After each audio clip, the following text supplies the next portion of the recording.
Hello, everybody, and welcome back to ZakIsCinema. Yes, welcome home, everybody. If you find yourself just getting so sad and so scared, honestly, that you have nobody to talk to about movies or nobody that'll listen, well, you don't have to worry anymore because now we have each other. I'll listen to you. I'll pretend. Here. Oh, good point. I agree. See, we could do this all day here. Now you have somebody to talk to. So yes, welcome to ZakIsCinema. Today we're going to be reviewing and discussing the movie House LLC, the Abaddon Hotel, which came out in 2018. A year after the original tragedy, a journalist and her crew enter the Abaddon Hotel seeking answers, only to awaken the dark force still lurking within. So as we jump into the review for House II, we're obviously getting ready for the new House movie called House LLC Lineage, which comes out later on this month, which I'm definitely really looking forward to. And if you guys just watched my review for the first one, that first one kind of rejuvenated my love for found footage. For a brief moment in time, me and my brother were really into found footage like the Blair Witch, the Paranormal Activity movies, and other found footage movies around that time. And when I was watching House, when I got really sick, I'm like, oh my god, this is really good here. And who would have known we got a new one coming out that's not found footage, which is kind of weird. We'll see how that plays out. But yeah, I just really enjoyed that first one. We got the new one coming out, so I'm like, all right, ZakIsCinema, it's time to check out the rest of this franchise because there's plenty of movies to talk about here. So yeah, we're going to be talking about the second one today. So let's jump into the review section, starting with the positives or just the things that I really enjoyed about this movie. So I will say, unfortunately, this is a step down from our first installment, and I feel like all my positives really aren't with the movie, the story, the characters. They're just some individual sequences or scare scenes that really stood out to me, because we'll get into my issues and disappointments with the movie, but I still think this movie has something to offer with some specific scare scenes that are effectively done. So first, we'll get into all the terrible acting and everything, specifically showcased in one of these hitchhiking scenes where this movie is kind of similar to the first one, where we're following a documentary crew, and this documentary crew, this specific guy that was from the first one, is on a news channel station in the beginning, and on this news channel station, we kind of see other people since the first House movie, where kids are breaking in, doing challenges here, and getting fucked up. So we see a lot of those play out throughout the movie, specifically in the beginning. And one that stood out to me was this hitchhiking scene where we get two characters that pick up this girl hitchhiker on the side of the road, which is just so stupid on how it plays out. But specifically talking about the scare scene, I think these House movies so far do great scares and great jump scares without any loud blaring noises or music to make it effective. And in this scene, they follow the girl to the Abaddon Hotel because she said she's staying there. She goes down to the basement, and of course these dumbasses follow her while saying we probably shouldn't be doing this. And then as soon as they turn the corner, the demon girl that they just picked up hitchhiking, that apparently hitchhiked to the opening of House a couple years back, is just this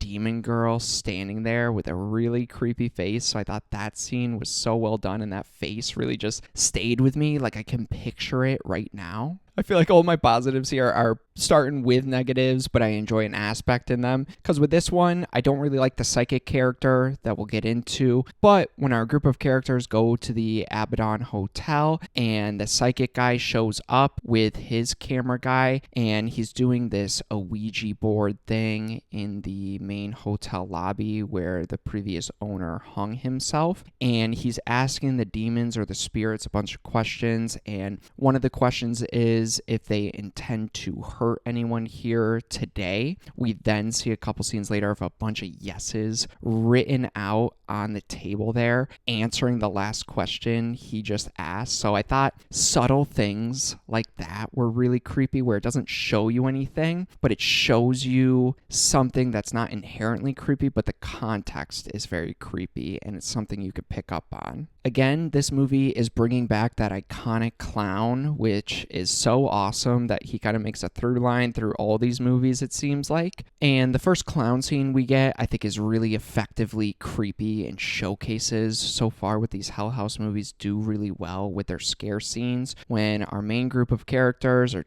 realizing something fucked up is going on and try to get out of there, find the exit. And then the one exit that they can get out of, that clown is just like leaning against the wall in the hallway. And they're like, oh my God, we don't know if we could go like right past him. And then as they're discussing on what to do, he just kind of like slowly turns and looks at them, which is just so fucking creepy. Because again, just something like subtle like that really just sticks out and kind of sends that like chill down your spine. In the movie, they also kind of expand the lore of the hotel and kind of introduce that the Abaddon Hotel has this demonic energy that kind of draws people to it. It kind of orchestrates events to draw people to come inside the hotel. And I like that they do it in a subtle way, where if you believe everything going on, you believe that this hotel's orchestrating stuff, orchestrating events to get people into the hotel, or you could just see it as coincidences happening that lead people to the hotel. But I think either way is creepy, and I like how they kind of expand upon that. Another scare scene that I thought was so well done was when all of our main group of characters towards the end are hiding in the room that Paul was using from the first one and barricade it with a dresser when they were running upstairs. And the lights go off, the camera lights go off, but then the characters are freaking out and then turn the camera light back on. And then we just see the door open, the dresser moved aside, and this creepy face just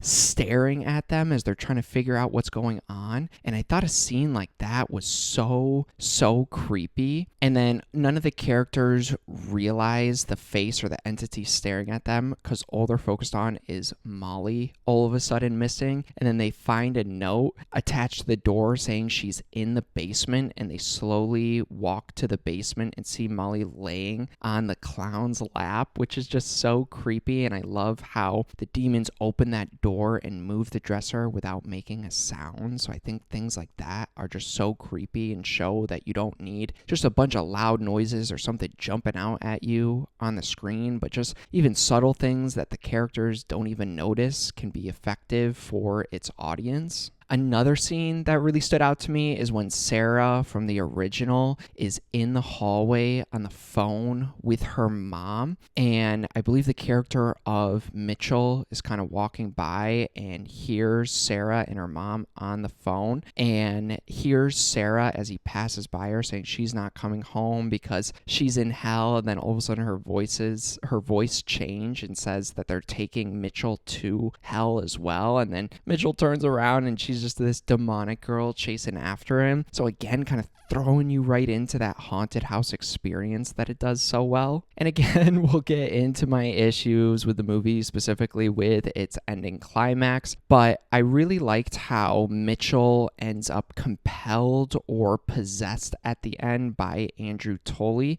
and he ends up killing the other girl tied up. I believe her name is Jessica, the documentary leader or lead investigator person. And then we see the documentary lady from the first one dead and possessed playing the piano. And as Mitchell goes over there to stab Jessica because he was possessed, the camera doesn't show that, but just focuses on the girl staring at the camera as you hear the horrific shit going on. So I love that the movie sets up that scares well, where it doesn't even need to show you something creepy, but you just kind of hear something going on. So I think the use of sound there, specifically in that scene, was really well done. And I love that that kind of showcases then, because this movie does something similar where Jessica is being interviewed by the police throughout the movie, similar to how Sarah was being interviewed by the people doing the documentary. But then when we get to the climax, we realize Jessica was stabbed and killed by Mitchell. So you're like, holy shit, she was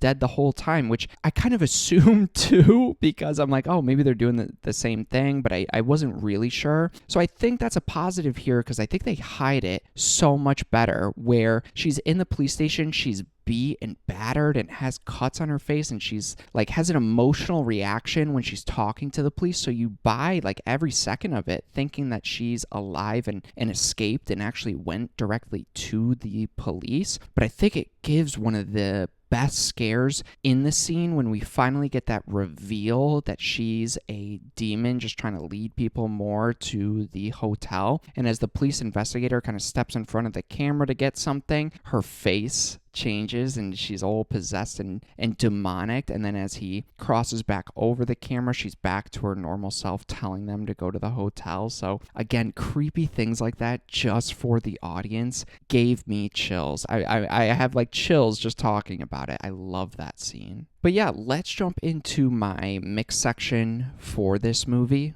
And in the beginning, like I said, they start off with this news segment interviewing a panel of people and showing the effect it's had on the town of kids going in there doing challenges and stuff. And in all those scenes, it kind of showcases that the hotel can kind of create a maze and people can get lost in there and not find their way out. And I like that concept. Just I wish they kind of played around with it in our main storyline here. Once our main group of characters go to the hotel, I wish they kind of got lost more, because again, kind of breathing life into what the Abaddon Hotel is. I think that was a bit of a missed opportunity that they didn't utilize to its full effect.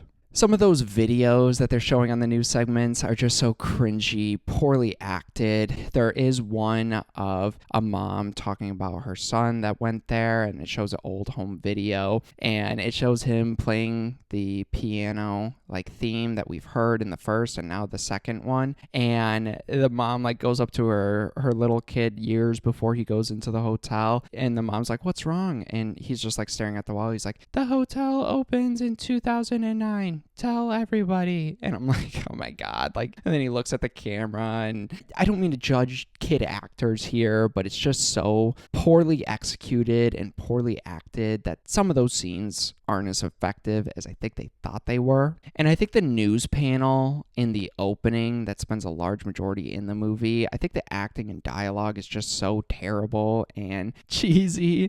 There's one line where Mitchell starts the group panel interview asking if he can make a statement and question. He turns to Mr. Tasselman and says, "You're a dick, Arnold." And it's just delivered so bad and so funny. You just don't buy any of the tension in here. It doesn't come off as very realistic as a real news panel that a character like that would really say something like that. So I just thought that was a bit of a missed opportunity, because it could have been something a little bit more interesting than how it played out. And unfortunately, I think one of my biggest mixed aspects in the movie is, so far I've really enjoyed the concept in the series of Hell House and think it's creepy and enjoy the lore of this creepy hotel and how it infects people. Just I think with this one, there isn't really a story that is anything new and nothing that we're not already aware of, so it removes a lot of tension, meaning we already know this hotel and the lore behind it and the fucked up things that are going to happen to these characters and the demons behind it. So we just kind of follow them, do the same thing, investigating. They think that there is something going on in the hotel. No one believes them, but we as the audience already know what it is. So when the characters go in there, yeah, there's some creepy stuff that we were just talking about in the positives, but we already know that, so it removes a lot of tension. It almost reminded me of the most recent Insidious movie, The Red Door, I think it was, as the main father and son character are going back trying to rediscover everything that happened in the first two movies. But we as the audience already know, so it removes a lot of tension, and the discovery of everything is like, yeah, I already knew that. And lastly, in my mix, I do like that Alex from the original kind of makes a comeback little cameo here. And we find out more about the business side of Hell House and the money problems, specifically Alex was having as he was investing the company's money into these projects and he lost it all and didn't know how to tell everybody. And we'll dive into it more with my negatives, but I hate the fact that we get some CRTV security cam footage of Alex going to the hotel months before he opened up Hell House with his friends, and he's interacting with who we find out is Andrew Tully. In this case, Arnold Tasselman as he's talking to, and I guess Andrew Tully or Arnold Tasselman is some sort of banker asshole, and he's selling properties to people like Alex and went by the name of Arnold Tasselman. So I just hate that aspect because it just becomes so ungrounded and just kind of silly. But let's jump into my negatives or the things that I just didn't really like about this movie. And I don't know if maybe I'm just confused or miss something. Just after we kind of get into the movie and it's going through that opening news section and the debate panel where you get Mitchell from the original one. He was the one looking through the footage and now he's kind of coming back and trying to warn people about the hotel. Then you get the psychic guy putting his input there. Then Arnold's character, he's the skeptic guy. And it just kind of got me thinking, like, why isn't the thing that happened at Hell House in the first one, why are people having a difficult time believing this, and why isn't this just being treated as some sort of crime investigation? Like, take the demonic stuff out of it. This is just a crime scene that we got going on, whether you believe in demons or you don't. Mitchell has the tapes and footage showing what really happened in the basement as we see the demons kind of murder that girl in the basement, and then it looks like, even though we know the characters are possessed, but that one character of Paul like murders Sarah. So I'm just like, why isn't this footage shows it's just a crime scene? Obviously there's some demonic stuff going on, but what are we really debating here? Like, a crime took place, so, and we have the footage now, so I know they assume it's like fake and everything, but the police have the bodies. People actually died, so why isn't this just a crime scene? Why is the whole town scared of people finding out it could be demons? I feel like the police would just see that footage and be like, oh shit, it's a crime scene. This movie does say they found, out of 15 bodies, they found 7 of them, so why wouldn't that just be a crime scene and then a missing persons case? They never really explain that. And even though I like some of the intercut stuff in the news segments of kids doing these challenges, some of the acting and dialogue is just really not good. It seems like this movie had a massive budget restraint and acting restraint from our first one, which is just kind of weird that it seems like such a downgrade from the first one. And all those scenes just kind of play out the same. You know, a kid goes into the hotel, sees demons in these cheap costumes from Spirit Halloween, and especially with that like dumb hitchhiking one, it's so poorly written with these guys picking up this hitchhiker and following her to the basement of the Abaddon Hotel, which they're from that town and say they know what the Abaddon Hotel is. So why would they just follow a random girl to the basement there? So things like that kind of take away from some of its scarier scenes and remove a lot of tension that they could have had. And unfortunately, we really don't get into the actual hotel or the actual investigation for this part of the movie until like 40 minutes in. So there's a lot of meandering in the beginning as it kind of leads up to what we're actually doing. And like I kind of hinted at, I do not like the psychic guy. I think his name is Brock,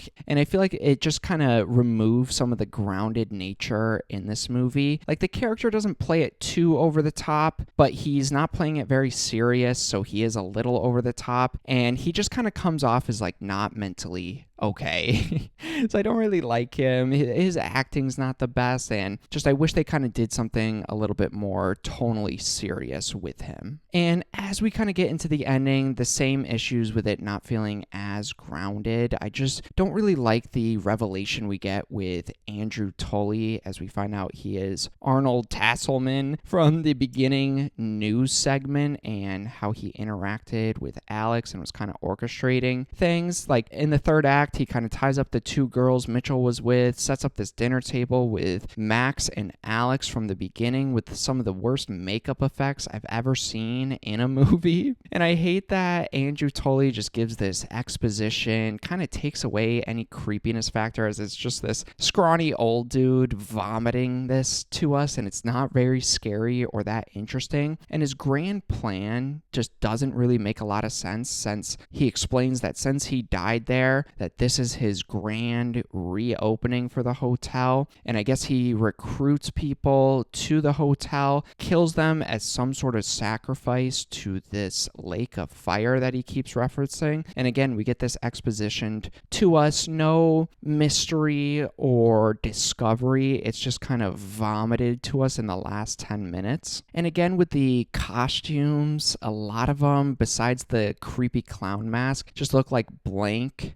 ghost cloaked characters from literally a Walmart costume. And as they're like stabbing the girls, as Mitchell hears all this exposition, it doesn't come off as well as the first one. It really removes a lot of the creepiness factor. Again, like, I think the concept is kind of interesting with this hotel owner recruiting people, orchestrating things, getting people in there, and since he's dead, he wants all his guests to be dead as some demonic sacrifice. He's orchestrating it still from the grave. That concept is interesting. Just, I think the execution, the acting, the dialogue, the budget really hold it back from something that could have been super, super interesting, which is disappointing because this is the second one. People really like the first one, so I'm not sure why it is such a downgrade from the first one, unfortunately. But all that to say, I would say overall, this is definitely not an unwatchable movie. However, I really only remember some sequences being effective and creepy rather than the entire movie really holding my interest. It's a movie with a retreaded premise, bad acting, and filled with characters that I just don't really care about, and leads me to not really wanting to watch this again. So for my rating, I would say that this is a movie I'm leaning towards just never really wanting to watch again, because if I was in the mood so far, I'd just go to the first one for a Hell House movie. We'll see how the rest play out. Haven't watched them yet. But if I decide to marathon all these again, I wouldn't mind having this one on in the background just for some specific sequences, but I'd definitely be,